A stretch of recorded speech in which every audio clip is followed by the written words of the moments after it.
जय माता दी दोस्तों, आप सभी का मेरे चैनल पर स्वागत है। कैसे आप सब? आई होप आप सब बहुत अच्छे हो। माता रानी की कृपा आप सब पर बनी रहे। दोस्तों, आज का वीडियो है देव उठनी एकादशी कब है, शुभ मुहूर्त क्या है और पूजा विधि क्या है, इस दिन क्या चीज़ें करनी है और क्या चीज़ें नहीं करनी है। तो इसकी पूरी विस्तार से जानकारी आपको मिलेगी, तो प्लीज़ वीडियो के एंड तक बने रहिएगा। और देव उठनी एकादशी पर आपको व्रत भी कैसे करना है, ये सारी चीज़ें मैं आपको बताऊंगी। तो प्लीज़ वीडियो पे ज़रूर एंड तक एकदम अच्छे से जुड़े रहिएगा। मैं आपको इसमें पूरी चीज़ें डिटेल्स में बताऊंगी और आशा करूंगी कि वीडियो आपको ज़रूर पसंद आएगी। वीडियो पसंद आए लाइक करिए, शेयर करिए, चैनल पर नए हो सब्सक्राइब जरूर करिएगा, बेल आइकन प्रेस करिएगा, दोस्तों के साथ शेयर करना बिल्कुल ना भूलें। तो चलिए अब बताती हूँ कि देव उठनी एकादशी कब से है और इसका शुभ मुहूर्त क्या है। तो देव उठनी एकादशी इस बार 12 नवंबर को है। जी हाँ, भगवान विष्णु 4 महीने के बाद सोकर उठते हैं। देवशयनी एकादशी जो होती है उसी दिन भगवान नारायण, भगवान विष्णु सोने के लिए चले जाते हैं और 4 महीने के बाद भगवान उठते हैं। कहते हैं कि इस 4 महीने में जब भगवान हरि सोने के लिए चले जाते हैं, शयन करने के लिए जाते हैं, तो उसी दिन से सारे मांगलिक कार्य जो है वो बंद हो जाते हैं, वर्जित हो जाते हैं। कोई भी मांगलिक कार्य नहीं होता, शादी ब्याह गृह प्रवेश वगैरह हर एक चीज़ बंद हो जाती है। और उनके शयन करने के कारण सारे मांगलिक कार्य जो हैं वर्जित हो जाते हैं। और देव उठनी एकादशी से ही उसी दिन तुलसी विवाह होता है। जिस दिन भगवान उठते हैं उसी दिन तुलसी विवाह होता है और उसी दिन से सारे मांगलिक कार्य जो होते हैं वो शुरू हो जाते हैं। कार्तिक माह के शुक्ल पक्ष में पड़ने वाली ये दूसरी एकादशी है जिसे देव उठनी एकादशी कहा जाता है। इस बार देव उठनी एकादशी 12 नवंबर को है और ये एकादशी बहुत महत्वपूर्ण होती है। मान्यता है कि इस दिन भगवान विष्णु 4 महीने के बाद सो के उठते हैं और भगवान विष्णु के उठने की वजह से सारे मांगलिक कार्य जो हैं वो पूरे होने शुरू हो जाते हैं। इस दिन से सबकी शुरुआत हो जाती है। इसे देव उत्थान एकादशी भी कहते हैं। देव उठनी एकादशी भी कही जाती है, देव उत्थान एकादशी भी कही जाती है। और इस दिन भगवान के लिए उपवास रखा जाता है और कथा सुनी जाती है। देव उठनी एकादशी 11 नवंबर को शाम को 6:46 से शुरू हो रही है और 12 नवंबर को ये शाम को 4:04 तक रहेगी। ऐसे में 12 नवंबर को उदया तिथि में होने के कारण देव उठनी एकादशी का व्रत रखा जाएगा।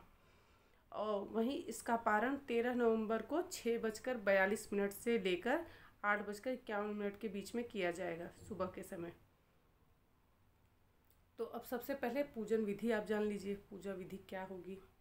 तो आपको सूर्योदय से पूर्व उठ जाना है। आप उठ के अपने नित्य कार्य कर लीजिए, जो भी घर का कार्य है वो सब कर लीजिए। नहा धोकर मंदिर में जाके संकल्प कर लीजिए क्योंकि आप व्रत रखेंगे, ठीक है। और व्रत रखेंगे, अब ये चीज़ें मैं आपको विस्तार से बता देती हूँ मैं जिस ढंग से पूजा करती हूँ। इस दिन गन्ने ज़रूर लिए जाते हैं प्रभु को चढ़ाने के लिए। उन्हें भोग में हलवा बनाया जाता है क्योंकि नारायण को हलवा बहुत पसंद है, ठीक है। उनको हलवा ज़रूर भोग में लगाया जाता है, पंजीरी बनाई जाती है। और उस दिन गन्ने का मंडप बना लीजिए, तुलसी का पौधा रख लीजिए। शालिग्राम आपके पास हो तो उस दिन शालिग्राम जी के साथ ही पूजा होती है। आपके यहाँ अगर विवाह कराने की रस्म हो तो विवाह कराइए, पूजा करने की रस्म हो तो पूजा पाठ करवाइए। श्री हरि विष्णु जी की आपके पास मूर्ति है, फ़ोटो है, तो वो भी आप रख सकते हैं, उनकी पूजा करवाइए, ठीक है। साथ में रख के पूजा होती है। चौकी लगा लीजिए, चौकी पर गन्ने का मंडप बना लीजिए अच्छे से। भगवान को इसमें सिंघाड़ा भी चढ़ाया जाता है, भगवान को आंवला चढ़ाया जाता है। आंवले का भी पौधा आप रखना चाहें तो रख सकते हैं। और इस दिन हरी सब्जी चढ़ाने के प्रचलन है। और चौकी आप लगा लीजिए, चौकी पे अच्छे से अष्टदल कमल बना लीजिए।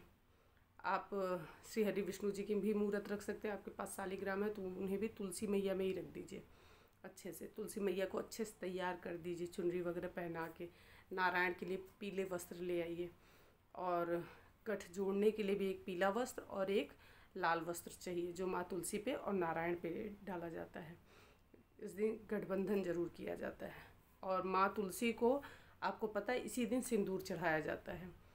एकादशी के ही दिन आप उन्हें सिंदूर चढ़ाएंगी, पूजा होगी, उनकी विधिवत पूजा की जाती है श्री हरि विष्णु जी के साथ में। और नारायण का आप अभिषेक करिए।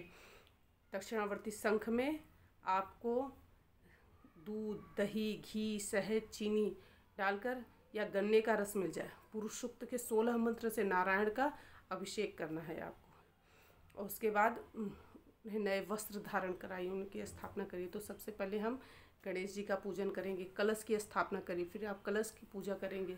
उसके बाद आप नारायण की पूजा करेंगे। तुलसी मैया की पूजा विधिवत होगी। इस दिन तुलसी मैया साफ़ सफाई एकदम कर दीजिएगा और अच्छे से तुलसी मैया चौक लगा दीजिएगा। जहाँ आप तुलसी मैया को रखेंगे सामने रंगोली बना देनी है और विधिवत उनकी पूजा करनी है। 16 श्रृंगार का सारी सामग्री चढ़ानी है। आपने अगर पूरे कार्तिक के महीने में जैसे दिया नहीं दे पाए हैं किसी कारणवश, या बीच में पीरियड वगैरह के नाते आप 5 दिन नहीं जल नहीं दिए हैं दिया बत्ती ने के, तो सारे दिए 30 दिन 31 दिन के हिसाब से 30 दिए आप 31 दिए माता रानी के पास ज़रूर जलाएंगे, मतलब तुलसी मैया के पास। तो जो कार्तिक में आप दिए नहीं दे पाए हैं वो भी वहाँ पे पूरा हो जाता है, ठीक है। और बाकायदा जैसे हम दिवाली पे पूजा नहीं करते, भव्यता से एकदम उसी विधि विधान से पूजन होगा। देखिए, नारायण की पूजा करेंगे तो माँ लक्ष्मी स्वयं प्रसन्न रहेंगी, ठीक है। शालिग्राम जी के साथ पूजा करिए। और शालिग्राम जी को ना वैसे तुलसी के ही पौधे में रखना चाहिए, उन्हें तुलसी के पौधे में रखिए, तुलसी के छाए में रखिए और उन्हें तुलसी दल जरूर चढ़ाइए। एकादशी से पहले ही तुलसी दल तोड़ लीजिएगा, क्योंकि उस दिन तुलसी नहीं तोड़ी जाएंगी। और जो जल हम तुलसी मैया चढ़ाते वही शालिग्राम पे भी जाए तो ये बहुत अच्छा माना जाता है। सो इस तरीके से विधिवत पूजा करनी है आपको। हम सबसे पहले गणेश जी की पूजा करेंगे, फिर कलश की पूजा करेंगे और फिर श्री हरि विष्णु जी की पूजा करेंगे। पूजा विधि हमेशा से मैंने आपको बता रखा है। पहले आपको ध्यान करना है, आवाहन करना है, उन्हें आसन देना है और उसके बाद उनके पैरों को धुलाना है। फिर उसके बाद आप उन्हें जल से, पंचामृत से, फिर जल से स्नान कराएंगे, वस्त्र उपवस्त्र धारण कराएंगे, इत्र चढ़ाएंगे, जनेऊ पहनाएंगे, चंदन तिलक अक्षत चढ़ाएंगे, इत्र चढ़ाएंगे। उसके बाद माला फूल अर्पित करेंगे उन्हें प्रभु को।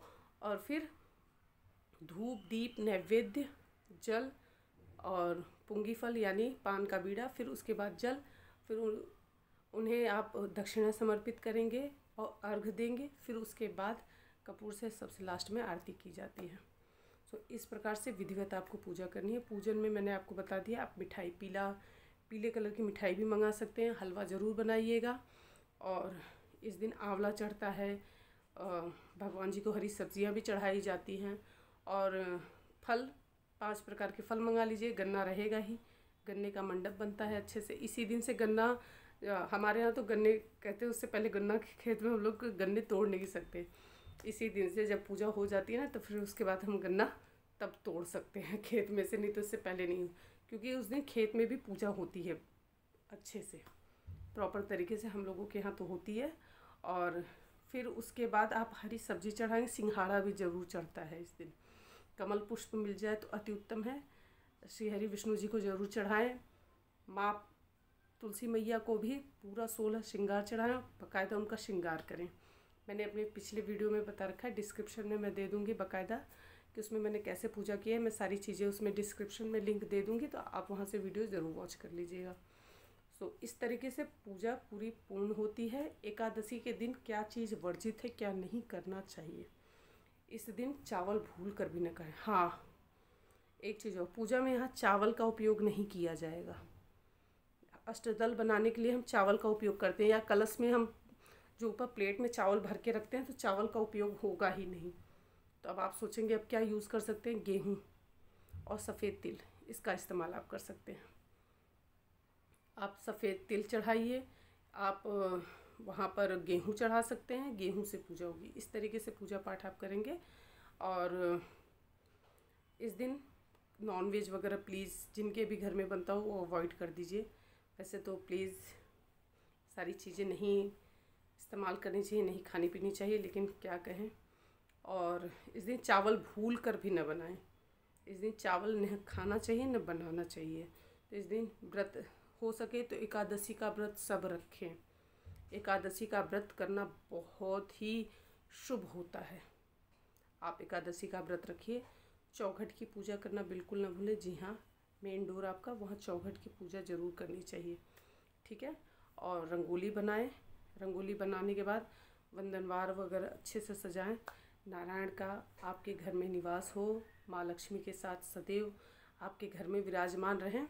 सो इस तरीके से पूजा पाठ करना चाहिए कि माँ लक्ष्मी का और श्री हरि विष्णु जी का आपके घर में निवास रहे, और प्रार्थना करनी चाहिए। अंत में प्रभु की आरती करने के बाद आपको क्षमा याचना ज़रूर करनी चाहिए, ठीक है। और अपने आसन के पास या नीचे जल ज़रूर गिराएं और इस तरीके से प्रभु का आशीर्वाद लें। सो यहाँ इस तरीके से पूरा प्रॉपर पूजा पूरी होती है। किसी किसी के यहाँ ये भी नियम है कि तुलसी किसी के पास है, शालिग्राम किसी और के यहाँ है, तो बाकायदा विवाह का भी आयोजन किया जाता है। जिनके पास कन्या नहीं होती वो ऐसे ही करते हैं। तुलसी विवाह बहुत विधि विधान के साथ करते हैं। कहते हैं उतना ही आपको फल प्राप्त होगा जितना एक लड़की का कन्यादान, हमारी कन्या का कन्या, जैसे हमारी जो बच्चियाँ होती हैं उनका कन्यादान करने का जो फल होता है वही फल हमें प्राप्त होता है। सो ऐसा अवश्य करें। अगर जिन्हें भी अपनी ज़िंदगी में जिन्हें कन्यादान करना है या तुलसी विवाह का भव्य माता रानी ने उन्हें सामर्थ्य दे रखा है तो इस प्रकार से ज़रूर करना चाहिए। सो पंडित जी को भी बुला लीजिए। पंडित जी बाकायदा भव्य तरीके से पूरा पूजा पाठ करा सकते हैं। यदि आपके सामर्थ्य हो तो आप पंडित जी को बुला लीजिए, और नहीं तो अगर आप स्वयं पूजा करना चाहें तो इस तरीके से पूजा कर सकते हैं। बहुत जन के यहाँ अठावरी बनती, मतलब पूड़ी और हलवा बनता है, तो आप पूड़ी हलवे का भी भोग लगा सकते हैं। पूड़ी हलवा, मिठाई, फल और सिंघाड़ा, ये सब चीज़ों का फल और भोग प्रभु को ज़रूर अर्पित करें। सो दोस्तों, आशा करती हूँ कि ये वीडियो आपको ज़रूर पसंद आया होगा। वीडियो पसंद आए लाइक करिए, शेयर करिए, चैनल पर नए हो सब्सक्राइब ज़रूर करिएगा, बेल आइकन प्रेस करिएगा। दोस्तों के साथ शेयर करना बिल्कुल ना भूलें। मैंने आपको बता दिया, तो प्लीज़ इस दिन चावल, मांस, मदिरा या शराब वगैरह इन सब चीज़ों का बिल्कुल भी उपयोग न करें और सात्विकता बरतें। इस दिन आपको ब्रह्मचर्य व्रत का भी पालन करना चाहिए। मंदिर में अवश्य जाएं, दान पुण्य अवश्य करें। सो दोस्तों, मैं मिलूँगी आपसे नेक्स्ट वीडियो में, और प्लीज़ वीडियो को लाइक करिएगा, और कोई चीज़ मैं भूल गई हूँ तो प्लीज़ कमेंट करके ज़रूर बता दीजिएगा कि कोई चीज़ अगर मैं नहीं बता पाई हूँ तो मैं उसके लिए स्पेशली वीडियो बना के फिर से अपलोड कर दूँगी। सो दोस्तों, आशा करती हूँ आपको वीडियो ज़रूर पसंद आए। वीडियो पसंद आए लाइक करिए, शेयर करिए, चैनल पर नए हो सब्सक्राइब ज़रूर करिएगा, बेल आइकन प्रेस करिएगा, और दोस्तों के साथ शेयर करना बिल्कुल ना भूलें। मैं मिलूँगी आपसे नेक्स्ट वीडियो में, तब तक के लिए जय माता दी।